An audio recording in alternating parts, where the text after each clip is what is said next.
आपका स्वागत है। आज है 2 मार्च दिन गुरुवार। खबरों की ओर बढ़ने से पहले एक नजर सुर्खियों पर। बिहार में 8वीं तक के विद्यार्थियों को इस तारीख तक मिलेंगी किताबें। जून से बिहार सरकार बनवाएगी बायोडिग्रेडेबल पॉलिथीन।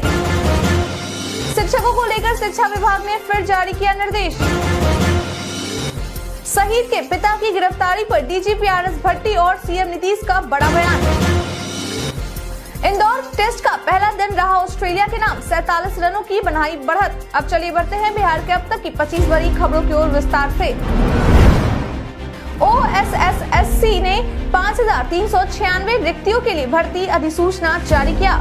ओडिशा सब ऑर्डिनेट स्टाफ सिलेक्शन कमीशन ने जूनियर असिस्टेंट और पंचायत एग्जीक्यूटिव ऑफिसर के कुल मिलाकर 5396 रिक्त पदों पर भर्ती के लिए रिक्रूटमेंट नोटिफिकेशन जारी किया है। इस पद के लिए अगर एजुकेशनल क्वालिफिकेशन की बात की जाए तो जूनियर असिस्टेंट पद के लिए कैंडिडेट को किसी भी डिसिप्लिन में ग्रेजुएशन और साथ ही कंप्यूटर स्किल होना अनिवार्य है। इसके अलावा पंचायत एग्जीक्यूटिव ऑफिसर के लिए किसी भी डिसिप्लिन में 12वीं पास होना अनिवार्य है। इच्छुक और योग्य उम्मीदवार इसमें आवेदन करने के लिए www.ossc.gov.in पर जाकर आवेदन कर सकते हैं। ऑनलाइन अप्लाई करने की अंतिम तारीख 27 मार्च 2023 तक है।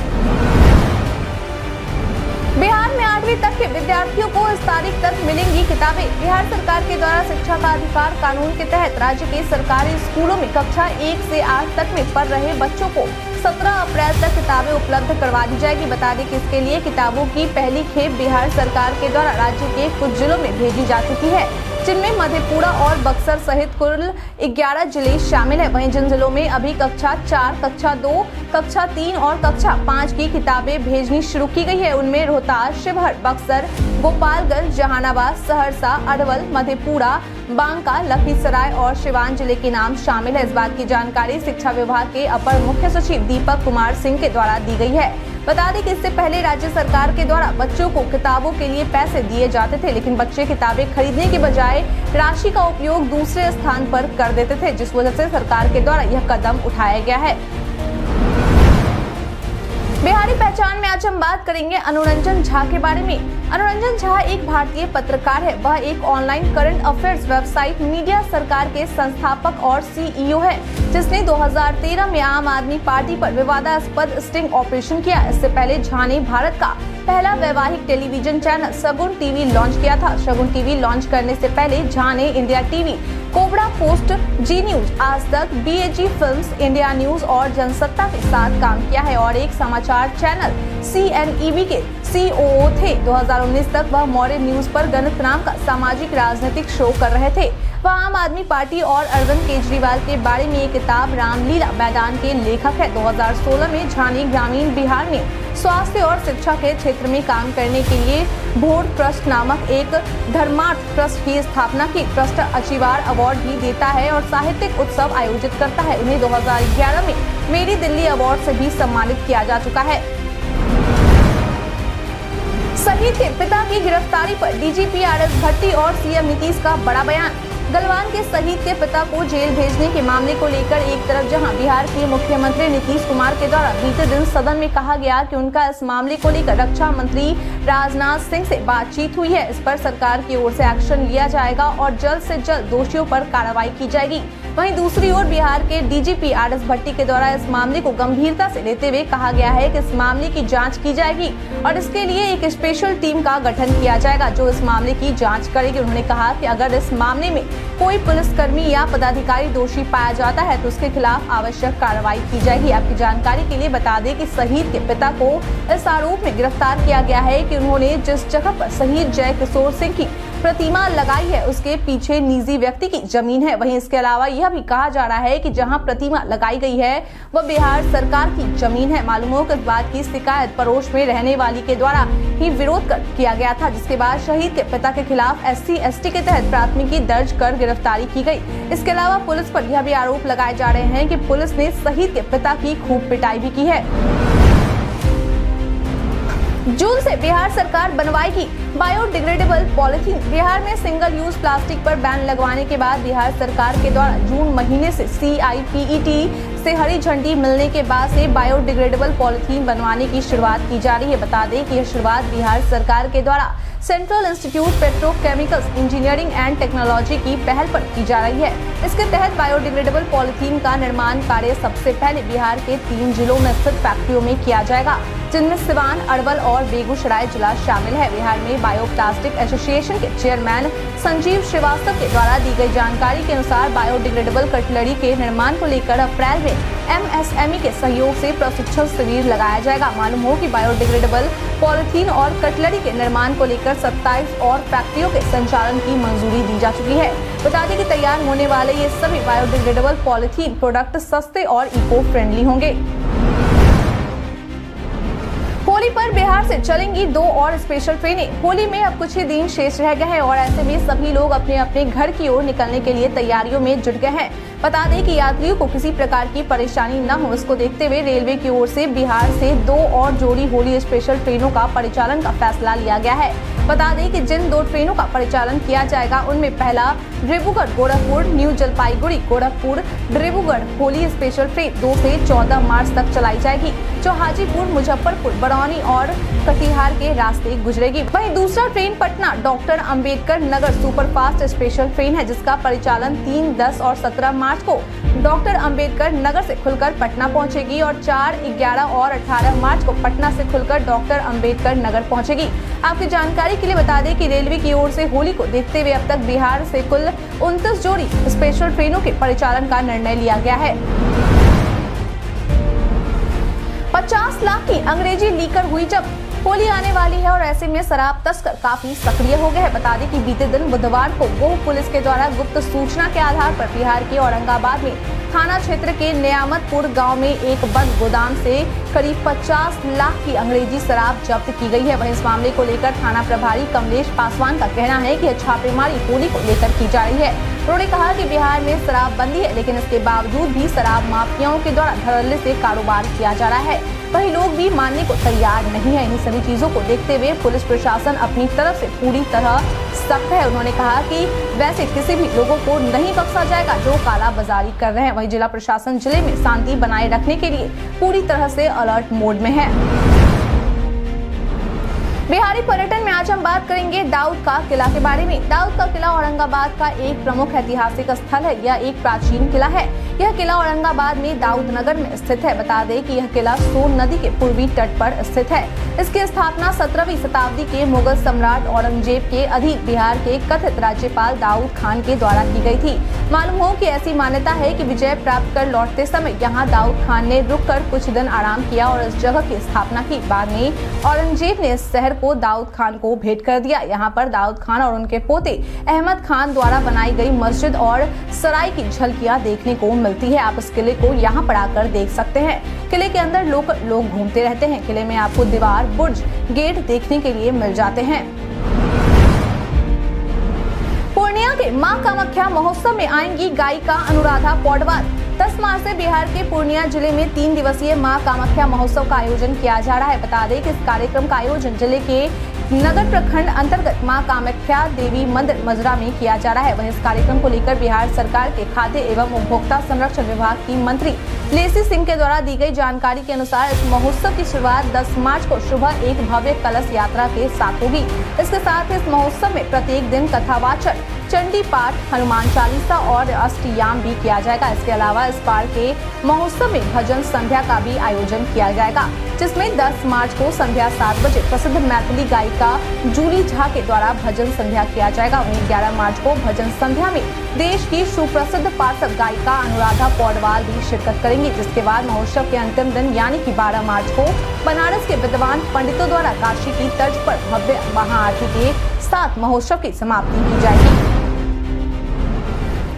महिलाओं के में कमर्शियल वाहन खरीदने पर नहीं लगेगा टैक्स। राज्य में सस्ती एवं सुलभ परिवहन सेवा लोगों को उपलब्ध कराई जा सके, इसके लिए बिहार सरकार की ओर से बैटरी चालित यान और इलेक्ट्रिक वाहन की खरीद पर 50% की छूट दी जा रही है। वहीं वैसी महिलाएं जिनके पास व्यावसायिक ड्राइविंग लाइसेंस है, उन्हें 3 पहिया वाहन, टैक्सी, मोटर कैब आदि पर 100% की छूट बिहार सरकार के द्वारा दी जा रही है। इसके अलावा वैसे वाहन जिसका इस्तेमाल दिव्यांगों के द्वारा किया जाता है, उन पर भी टैक्स विलोपित कर दिया गया है। बता दें कि इन सब के अलावा बिहार सरकार के परिवहन विभाग के द्वारा ड्राइविंग टेस्ट के लिए राज्य के प्रत्येक जिले में ड्राइविंग टेस्टिंग ट्रैक के निर्माण कराने की योजना बनाई गई है, जिनमें से 7 जिले ऐसे हैं जहां यह काम पूरा कर लिया गया है। वहीं 15 जिलों में निर्माण कार्य जारी है। आपकी जानकारी के लिए बता दें कि इस बार के बजट में बिहार परिवहन विभाग को 40 करोड़ रुपए अधिक मिले हैं, लेकिन योजना मद में 7 करोड़ की राशि की कटौती कर दी गई है। शिक्षकों को लेकर शिक्षा विभाग ने फिर जारी किया निर्देश। बिहार सरकार के शिक्षा विभाग के प्राथमिक शिक्षा के निदेशक रवि प्रकाश के द्वारा राज्य के उन सभी शिक्षकों को लेकर पत्र जारी किया गया है जिन शिक्षकों का नियोजन राज्य के प्रारंभिक विद्यालयों में 2 वर्ष पहले यानी कि 2019-20 में हो चुका है, पर अब तक इन शिक्षकों के द्वारा किसी कारणवश अपने प्रमाण पत्र का सत्यापन नहीं किया जा सका है। बता दें कि जारी किए गए पत्र में यह स्पष्ट कहा गया है कि पूर्व में पिछले साल के सितंबर माह को सभी जिलों को निर्देश दिया गया था कि चयनित अभ्यर्थियों के प्रमाण पत्रों का सत्यापन बिहार विद्यालय परीक्षा समिति क्षेत्रीय कार्यालय से कराया जाए। इसके अलावा राज्य के अंदर अवस्थित विश्वविद्यालयों से प्रमाण पत्र का सत्यापन तथा राज्य के बाहर के विश्वविद्यालयों के प्रमाण पत्रों का सत्यापन विशेष दूत के माध्यम से कराया जाए। वहीं पत्र में यह भी कहा गया है कि अब तक की गई कार्रवाई की सूचना शीघ्र उपलब्ध करवाई जाए। मार्च 2025 से पहले शुरू हो जाएंगे पटना मेट्रो के ये 5 स्टेशन।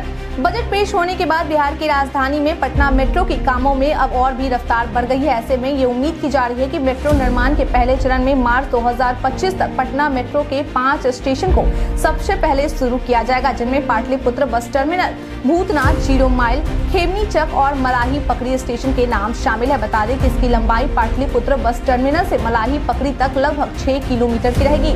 आपकी जानकारी के लिए बता दें कि राज्य सरकार के द्वारा पटना मेट्रो रेल परियोजना में चयन किए गए 2 कॉरिडोर के लिए 1670.59 करोड़ रुपए की राशि उपलब्ध की गई है। खान सर ने बताई अपनी शादी न करने की वजह। दुनिया भर में अपनी पहचान बना चुके खान सर ने एक इंटरव्यू में अपनी से जुड़ी कुछ बातों का खुलासा किया। दरअसल उन्होंने इंटरव्यू में बताया कि उन्होंने अब तक शादी क्यों नहीं की है। बता दें कि जब इंटरव्यू के दौरान खान सर से पूछा गया कि आपने अभी तक शादी क्यों नहीं की, इस पर जवाब देते हुए खान सर ने कहा कि वह अपनी जिंदगी में काफी खुश है, इसलिए लोगों को आइडिया लगा लेना चाहिए कि अब तक मैंने शादी क्यों नहीं की है। वहीं जब वह द कपिल शर्मा के शो में पहुंचे थे, उस दौरान उन्होंने यह भी कहा था कि जब से वह फेमस हुए हैं तब से उनके लिए कोई रिश्ता आता ही नहीं। इसके साथ ही खान सर ने इंटरव्यू के दौरान यह भी बताया कि वह काफी बिजी रहते हैं, रात में 2 बजे तक क्लास करते हैं और फिर सुबह जल्दी उठ जाते हैं। बिहार में गर्मी का दौर हुआ शुरू। राजधानी समेत प्रदेश के मौसम में बदलाव की स्थिति बनी हुई है। मौसम विज्ञान केंद्र पटना के अनुसार अगले 5 दिनों के दौरान तापमान में बदलाव की स्थिति बनी रहेगी। पछुआ हवा के कारण न्यूनतम तापमान 15 से 17 डिग्री सेल्सियस के बीच रहेगा। मौसम विज्ञानी आशीष कुमार की माने तो सुबह और रात के समय गुलाबी ठंड रहेगी। ग्रामीण कृषि मौसम सेवा, कृषि मौसम विभाग, जलवायु परिवर्तन पर उच्च अध्ययन केंद्र डॉक्टर राजेंद्र प्रसाद केंद्रीय कृषि विश्वविद्यालय पूषा की ओर से अगले 4 दिन के लिए पूर्वानुमान जारी किया गया है। उसके मुताबिक पूर्वानुमान की अवधि में उत्तर बिहार के जिलों में आसमान प्रायः साफ और मौसम के शुष्क रहने का अनुमान है। इस अवधि में अधिकतम तापमान 31 से 34 डिग्री सेल्सियस तथा न्यूनतम तापमान 15 से 17 डिग्री सेल्सियस के बीच रहेगा। पूर्वानुमानित अवधि में औसतन 5 से 8 किलोमीटर प्रति घंटा की रफ्तार से मुख्य रूप से पछिया हवा चलने की संभावना है। मखाना अनुसंधान केंद्र बनेगा राष्ट्रीय संस्थान। नरेंद्र सिंह तोमर। केंद्रीय कृषि मंत्री नरेंद्र सिंह तोमर के द्वारा मखाना अनुसंधान केंद्र के 22वें स्थापना दिवस समारोह के उद्घाटन करने के बाद पत्रकारों से बातचीत करते हुए कहा गया कि दरभंगा स्थित मखाना अनुसंधान केंद्र को राष्ट्रीय संस्थान का दर्जा मिल सकता है। उन्होंने कहा कि इसको लेकर केंद्र सरकार के द्वारा गंभीरता से विचार किया जा रहा है। इसके साथ उन्होंने यह भी कहा कि दरभंगा स्थित मखाना अनुसंधान केंद्र को राष्ट्रीय संस्थान का दर्जा मिल सके, इसके लिए वे खुद भी अपनी ओर से प्रयास करेंगे। इस संस्थान ने मखाना अनुसंधान के क्षेत्र में काफी अच्छा काम किया है। वहीं मखाना अनुसंधान को राष्ट्रीय संस्थान का दर्जा मिलने को लेकर मखाना अनुसंधान केंद्र के वरीय वैज्ञानिक डॉक्टर मनोज कुमार के द्वारा कहा गया है कि अगर ऐसा होता है तो मिथिला के किसानों और व्यवसायियों को इससे काफी लाभ मिलेगा। पटना हाईकोर्ट के जस्टिस अनिल कुमार उपाध्याय के निधन पर सीएम नीतीश ने जताया शोक। बीते दिन सुबह चेन्नई में पटना हाईकोर्ट के जज जस्टिस अनिल कुमार उपाध्याय का निधन हो गया, जिस पर बिहार के मुख्यमंत्री नीतीश कुमार के द्वारा गहरी शोक संवेदना व्यक्त की गई। उन्होंने ट्वीट कर शोक व्यक्त करते हुए कहा, पटना हाईकोर्ट के जस्टिस अनिल कुमार उपाध्याय जी का निधन दुखद। जस्टिस अनिल कुमार उपाध्याय प्रसिद्ध कानूनविद थे। वे बहुमुखी प्रतिभा के धनी थे। उनके निधन से विधि एवं न्याय के क्षेत्र में अपूरणीय क्षति हुई है। ईश्वर उनकी आत्मा को शांति दे। बता दें कि जस्टिस अनिल कुमार उपाध्याय किडनी की समस्या से पीड़ित थे और उनका इलाज चल रहा था। मालूम हो कि उन्होंने पटना हाईकोर्ट के जज के रूप में अपना कार्यभार 22 मई 2017 को ग्रहण किया था और इसी बीच इन्हें अपनी किडनी से जुड़ी बीमारी का पता चला था, जिसके बाद उनका किडनी प्रत्यारोपण भी किया गया था, लेकिन बीते दिन सुबह चेन्नई में उनका निधन हो गया। गलवान के शहीद के पिता को जेल भेजने पर आमने सामने हुए तेजस्वी विजय सिन्हा। बीते दिन यानी कि बिहार विधानसभा के बजट सत्र के तीसरे दिन प्रश्नकाल के दौरान बिहार के उप मुख्यमंत्री तेजस्वी यादव और नेता प्रतिपक्ष विजय सिन्हा आमने सामने आ गए। दरअसल उनके बीच यह बहस गलवान के शहीद के पिता को जेल भेजे जाने के मामले पर शुरू हुई। बता दें कि इस मामले को लेकर विजय सिन्हा ने कहा कि गलवान के शहीद के पिता को भूमाफिया की मिली भगत से वैशाली पुलिस के द्वारा जेल भेज दिया गया। उन्होंने कहा कि आज बिहार में यही गुंडा राज चल रहा है, सरकार इसका जवाब दे। वहीं इस सवाल का जवाब सरकार की ओर से संसदीय कार्य मंत्री विजय चौधरी और उप मुख्यमंत्री तेजस्वी यादव के द्वारा दिया गया। तेजस्वी यादव ने कहा कि कानून अपने काम को कर रही है। सरकार के द्वारा न तो किसी को फंसाया जाता है और न ही बचाया जाता है। राबड़ी देवी ने बीजेपी पर साधा निशाना। बिहार विधानमंडल के बजट सत्र में प्रत्येक दिन बीजेपी के द्वारा किसी न किसी मुद्दे को लेकर सरकार को घेरने का काम किया जा रहा है और जमकर हंगामा भी किया जा रहा है। इसी को लेकर बीते दिन बिहार की पूर्व मुख्यमंत्री राबड़ी देवी के द्वारा बीजेपी के खिलाफ एक बड़ा बयान दिया गया। राबड़ी देवी ने बीजेपी पर तंज कसते हुए कहा कि बिहार में महागठबंधन की सरकार बहुत अच्छे से चल रही है। बिहार में महागठबंधन की कहीं से भी कोई गड़बड़ी देखने को नहीं मिल रही है। उन्होंने कहा कि इन्हीं कारणों से बीजेपी के लोग सोच रहे हैं कि बिहार में और महागठबंधन में कोई गड़बड़ी हो, लेकिन ऐसा होने वाला नहीं है। नीतीश कुमार मुख्यमंत्री है और सरकार को ठीक ढंग से चला रहे हैं। बिहार विकास कर रहा है और बीजेपी के लोगों को यह बात पच नहीं रही है। इसके साथ ही राबड़ी देवी ने सीएम नीतीश को जन्मदिन की बधाई दी और लालू यादव के पटना आने को लेकर कहा कि डॉक्टरों की सलाह है कि वे अभी वहीं रहे, इसलिए अभी पटना आने की कोई बात नहीं है। अख्तरुल इमान ने बिहार सरकार पर साधा निशाना। बिहार में बिगड़ती कानून व्यवस्था को देखते हुए बीते दिन AIMIM बिहार अध्यक्ष अख्तरुल इमान के द्वारा बिहार सरकार पर हमला बोला गया। उन्होंने कहा कि मोदी सरकार में अल्पसंख्यक सुरक्षित नहीं है, यह तो समझ आ रहा है, लेकिन नीतीश कुमार के राज में अल्पसंख्यक क्यों सुरक्षित नहीं है, उन पर क्यों अत्याचार हो रहा है। उन्होंने कहा कि हर रोज बिहार में आपराधिक घटनाएं बढ़ रही हैं। समस्तीपुर सहित गया में बाबर के साथ मॉब लिंचिंग की घटना हुई है, लेकिन अब तक उस पर कार्रवाई नहीं की गई है। यहाँ तक कि अब उन्हें अस्पताल में जाकर धमकाया भी जा रहा है। इन घटनाओं से यह साफ होता है कि बिहार सरकार अपनी संवेदनहीनता का परिचय दे रही है। ऐसे में बिहार में अल्पसंख्यक और दलित कैसे सुरक्षित रह पाएंगे। उन्होंने कहा कि बिहार में नीतीश कुमार को लॉ एंड ऑर्डर बहाल करना चाहिए। सदन में सीएम नीतीश ने शिक्षा मंत्री प्रोफेसर चंद्रशेखर की ली क्लास। बीते दिन बिहार विधानसभा के बजट सत्र के तीसरे दिन मुख्यमंत्री नीतीश कुमार के द्वारा बिहार के शिक्षा मंत्री प्रोफेसर चंद्रशेखर की जमकर क्लास लगाई गई। बता दें कि सीएम नीतीश ने राज्यपाल के अभिभाषण पर बोलते हुए शिक्षा मंत्री की ओर इशारा करते हुए कहा कि ये कैबिनेट की बातों को भी सभी के सामने उजागर कर देते हैं। उन्होंने कहा कि अखबार में एक खबर शिक्षा मंत्री का हवाला देकर छपी हुई थी। उन्होंने तंज कसते हुए कहा कि कैबिनेट में जो भी बातें होती है उसे सार्वजनिक नहीं किया जाता। जब कैबिनेट में वो प्रस्ताव पास हो जाता है उसके बाद बाहर ऐलान किया जाता है। इससे जुड़ा प्रावधान संविधान में भी है। आपकी जानकारी के लिए बता दें, कुछ दिनों पहले प्रोफेसर चंद्रशेखर ने ट्वीट कर कहा था कि शिक्षक नियोजन के 7वें चरण की बहाली को लेकर नियमावली पर हमारे द्वारा हस्ताक्षर कर कैबिनेट में भेज दिया गया है, लेकिन अगली कैबिनेट में इस प्रस्ताव पर मुहर नहीं लगी थी।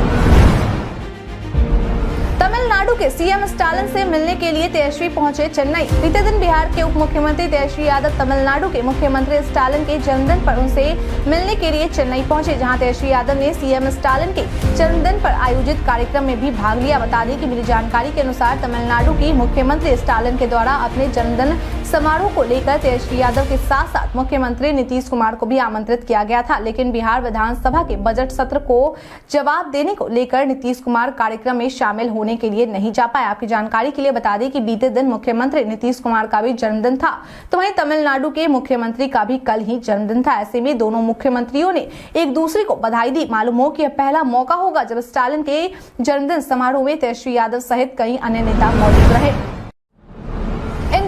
का पहला दिन रहा ऑस्ट्रेलिया के नाम, 47 रनों की बनाई बढ़त। भारत बनाम Australia Border Gavaskar Trophy 2023 test series के तीसरे टेस्ट के पहले दिन ऑस्ट्रेलियाई टीम का पलड़ा भारी नजर आ रहा है। मेहमान टीम ने पहले भारत को 109 रनों पर समेटा। उसके बाद अपनी पहली पारी में दिन का खेल खत्म होने तक 4 विकेट के नुकसान पर 156 रन बना लिए हैं। टॉस जीतकर बल्लेबाजी करते हुए भारतीय बल्लेबाज एक-एक करके ऑस्ट्रेलिया स्पिनरों के आगे ढेर होते चले गए। भारत की तरफ से विराट कोहली ने सर्वाधिक 22 रन बनाए। केएल राहुल की जगह खेल रहे शुभमन गिल 21 रन बनाकर आउट हुए। ऑस्ट्रेलिया की तरफ से स्पिनर मैथ्यू कुम्मन ने सबसे अधिक 5 विकेट चटकाए। ऑस्ट्रेलिया ने अपनी पहली पारी में दिन का खेल खत्म होने तक 4 विकेट के नुकसान पर 156 रन बना लिए हैं। चारों विकेट रविंद्र जडेजा ने चटकाए।